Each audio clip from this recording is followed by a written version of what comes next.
Tico saludo. No tenía remitente. El sello era de Seminole, Texas. Y por detrás, garabateado, decía Felices Pascuas. En el sobre había una copia de bolsillo de The Case for the UFO de Morris K. Jessup. Los márgenes estaban llenos de comentarios en tinta de 3 colores diferentes y aparentemente en 3 caligrafías diferentes.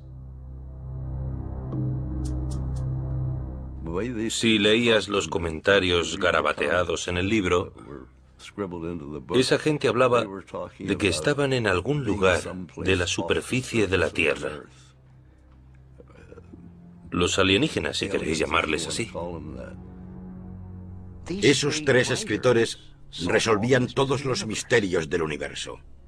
Hablaban de modos y métodos de viaje usados por los ovnis. Hablaban sobre el comportamiento y la ética de los seres que gobernaban esas naves espaciales.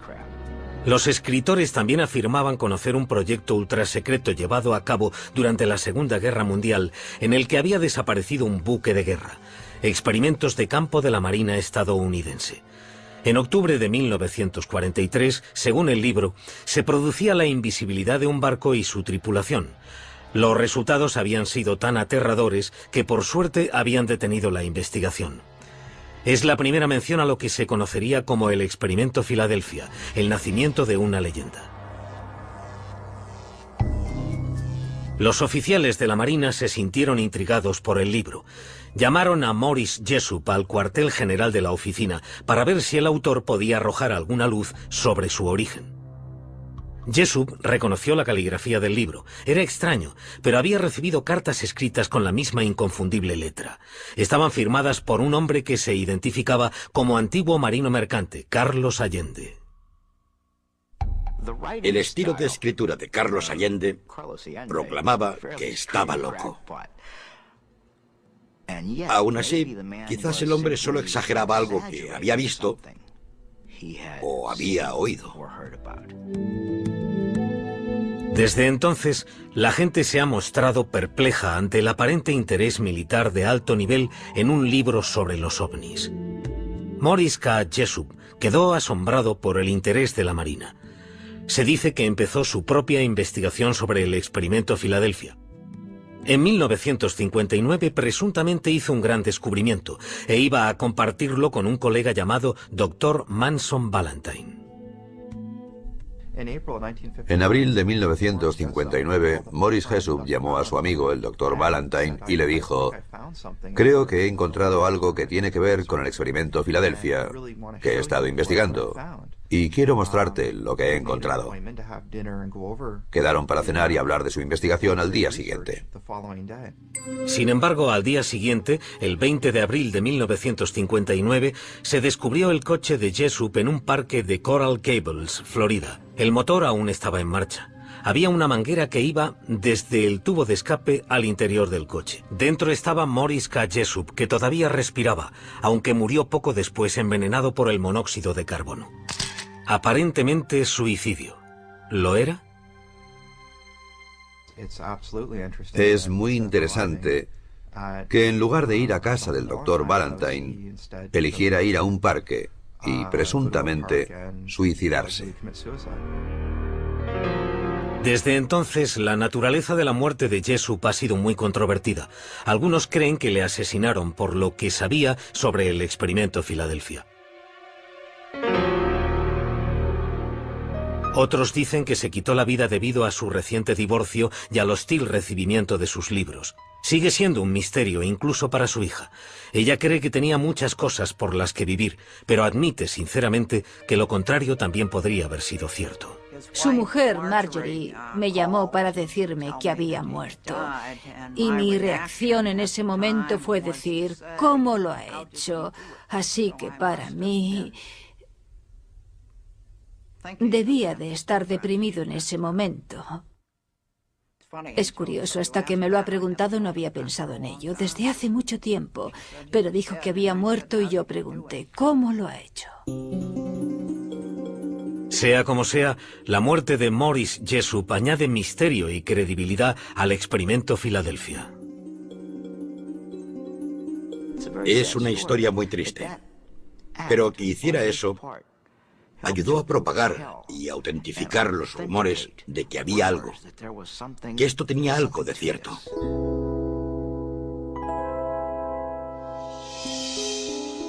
Tras la muerte de Jessup, hubo una infame reedición de su libro con todos sus extraños comentarios. Se rumoreaba que contenía los comentarios de 3 extraterrestres. El público oyó hablar de la llamada edición Barrow, pero nadie consiguió un ejemplar.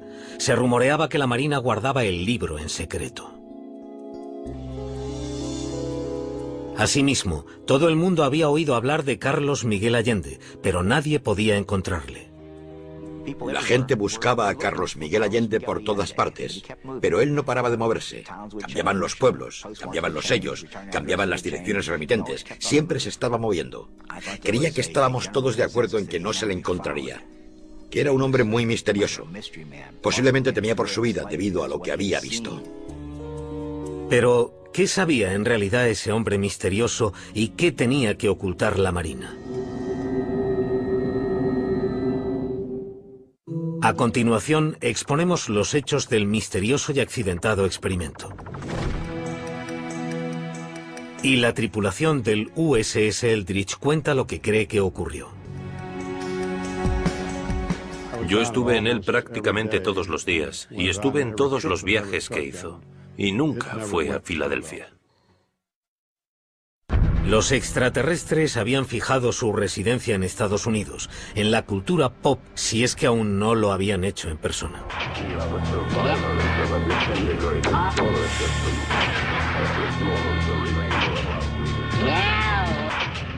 Los ovnis, Roswell, los ovnis de los 50, Expediente X, Alien, más Alien, hombres de negro, monstruos del lago Ness, juguetes, camisetas, figuras, libros, juegos. Todo esto forma parte de la historia paranormal de los últimos 40 años. Todo está en mi mazmorra. Bienvenidos a mi mundo.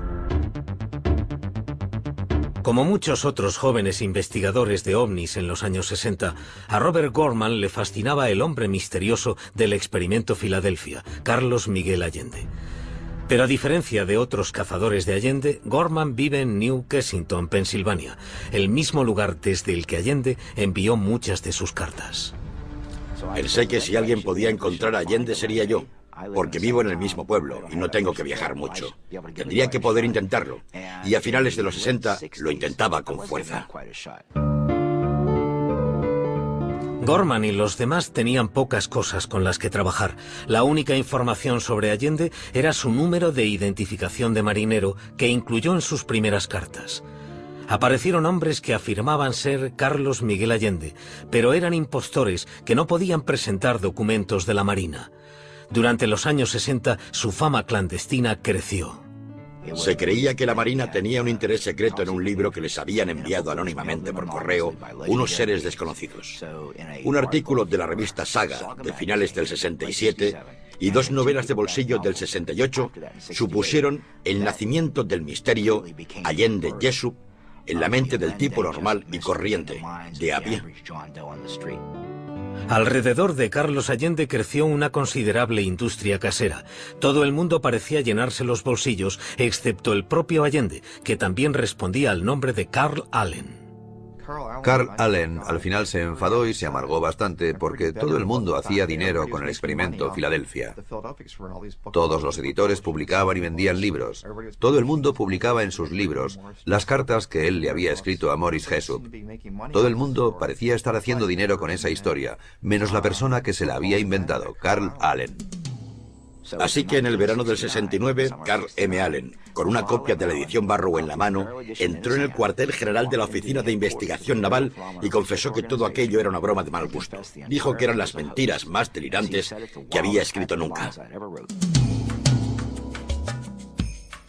Su confesión fue el segundo gran golpe que recibió el movimiento OVNI en un año. A principios de 1969, las fuerzas aéreas dejaron oficialmente de suministrar fondos para las investigaciones de lo paranormal. Dijeron que los ovnis no existían. Cerraron filas con la Marina, que había abandonado su búsqueda no oficial de extraños objetos voladores.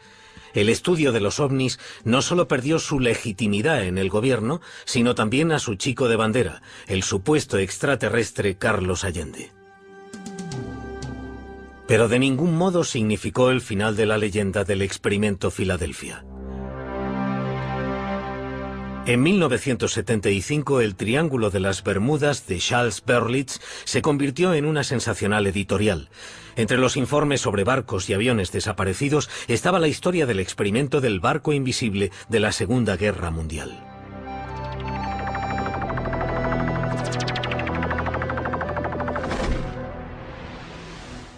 Cuatro años después, Berlitz igualó el éxito de ese libro con El misterio de Filadelfia. Él y William Moore, coautor de la obra, hicieron un refrito de los conocidos relatos de Carlos Miguel Allende. Oportunamente, Allende se retractó de su confesión y volvió a predicar el evangelio del experimento de invisibilidad. Allende reveló por primera vez a William Moore la identidad del barco de pruebas, DE-173, el USS Eldridge. Los autores hablaron con miembros de la tripulación del Eldridge, pero las entrevistas no corroboraron el experimento. Yo estuve en él prácticamente todos los días y estuve en todos los viajes que hizo. Y nunca fue a Filadelfia. Si hubiera habido cualquier cotilleo, yo lo habría sabido, y no hubo ningún cotilleo sobre nada ultrasecreto en nuestro barco. En lugar de aceptarlo, los autores teorizaron que el experimento había tenido lugar con una tripulación especial antes de que el barco fuera usado oficialmente. Esta explicación también es discutida por miembros de la tripulación que dicen que estuvieron con el Eldridge desde su construcción hasta el combate. Algunos de los miembros de nuestra tripulación estaban en Newark, Port Newark, en el edificio federal de navegación. Estaban allí mientras se ensamblaba el barco para enterarse de todos sus entresijos y zarparon con el Eldridge.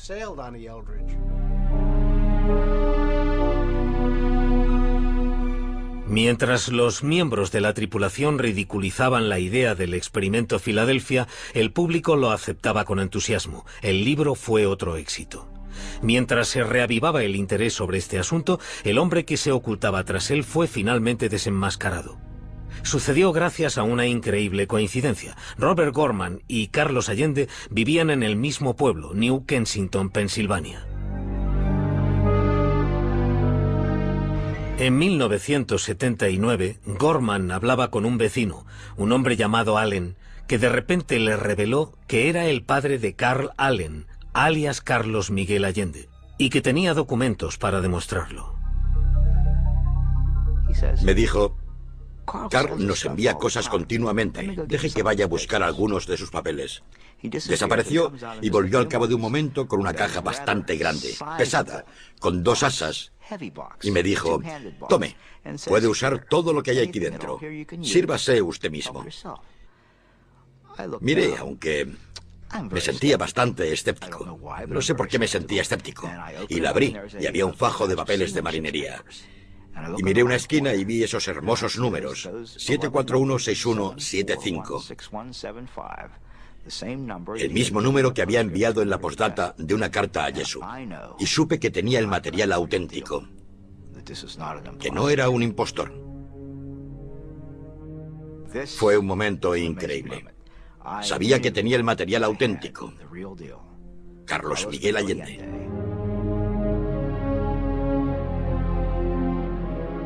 El material auténtico resultó ser bastante diferente a la leyenda del señor Allende.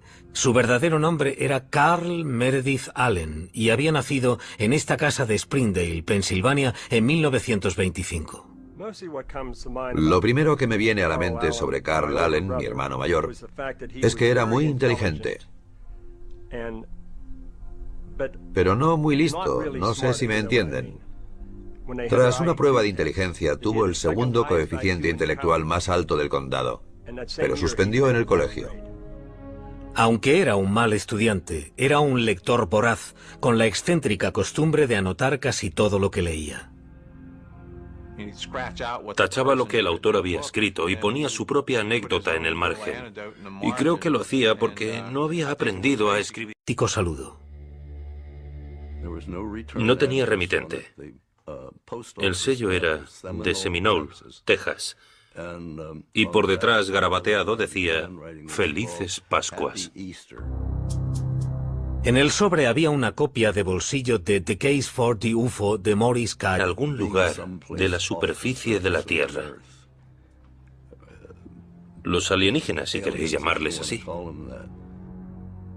Esos tres escritores resolvían todos los misterios del universo. Hablaban de modos y métodos de viaje usados por los ovnis. Hablaban sobre el comportamiento y la ética de los seres que gobernaban esas naves espaciales. Los escritores también afirmaban conocer un proyecto ultrasecreto llevado a cabo durante la Segunda Guerra Mundial en el que había desaparecido un buque de guerra. Experimentos de campo de la Marina estadounidense. En octubre de 1900, Jesús. Los márgenes estaban llenos de comentarios en tinta de 3 colores diferentes y aparentemente en 3 caligrafías diferentes.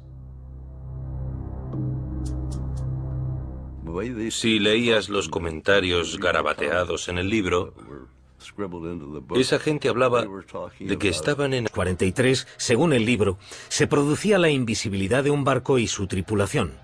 Los resultados habían sido tan aterradores que por suerte habían detenido la investigación. Es la primera mención a lo que se conocería como el experimento Filadelfia, el nacimiento de una leyenda.